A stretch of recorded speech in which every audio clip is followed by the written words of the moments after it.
transition cost and transition problems, but in the end, it's going to be a beautiful thing. That will end up working out something that's very good for both countries.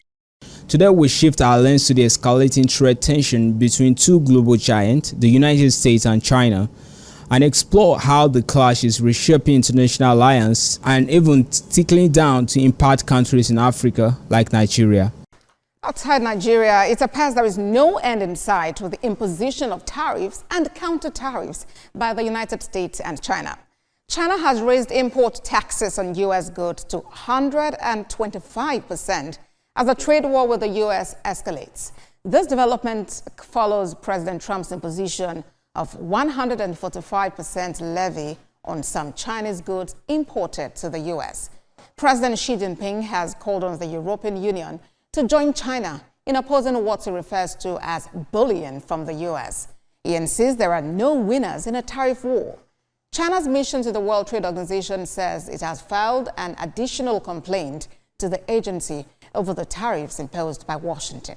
This isn't just about trade, it's strategic repositioning of China on the global card chessboard, seeking new allies in a rapidly polarizing world order. This appeal to the EU is a notable shift in global diplomacy. Traditionally, the USA and the EU have been close economic and political partners. This call suggests that China is not only resisting America's pressure, it's also attempting to reshape the global trade architecture by isolating Washington. China's former complaint to the World Trade Organization is another indication that the country isn't retaliating through tariff, it's also utilizing legal and institutional avenues to challenge the USA. This positions China as a defender of multilateralism and rule-based trade. It contrasts the USA's more unilateral and aggressive approach under the Trump administration. This is significant. It reframes the narrative. While the USA claims it's correcting economic imbalance, China presents itself as upholding global trade norms. This could have long-term implications for how countries choose their economic allies and which trade system they support. So what does this mean for Nigeria now? Let's bring it home. As a country that is deeply embedded in global trade dynamics, both as an oil exporter and a major importer of finished goods, Nigeria is not immune to the ripple effect of this global economic standoff. First, China's supply disruption. With increased tariff between the USA and China, supply chains across the globe are being rerouted. China, for instance, might look to African countries, including Nigeria, for alternative markets for its goods or raw materials. On the surface, this might look like a good opportunity, but it could also flood Nigerian market with cheap Chinese alternatives, stifling local production and increasing Nigeria's trade imbalance. Oil price volatility.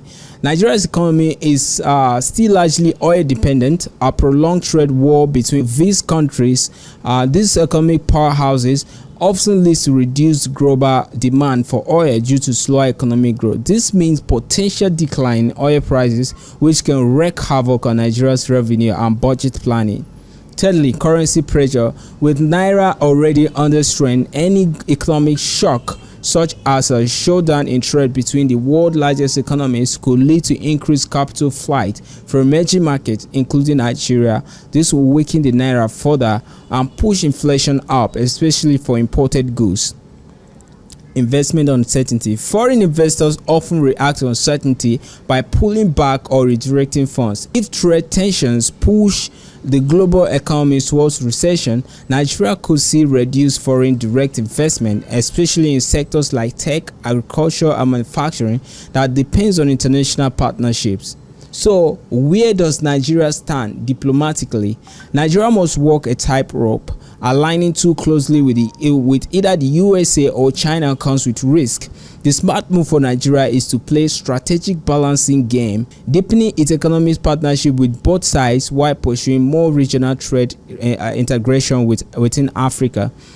Our participation in the African continental free trade should be prioritized to caution against external shocks and reduce dependency on Western and Asian economies. In this moment of global uncertainties, regional unity could be Nigeria's best bet.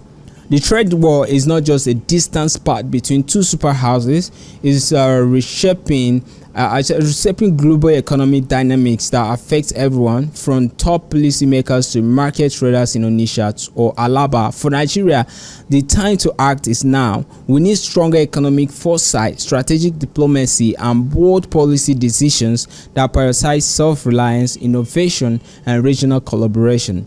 President Tinubu's administration must not be caught flat-footed. A national economic response strategy is essential, one that anticipates global shift and protects the Nigerian economy from the fallout. As always, we leave you with this question: should Nigeria align more with China, the USA, or focus on strengthening international or regional economies first?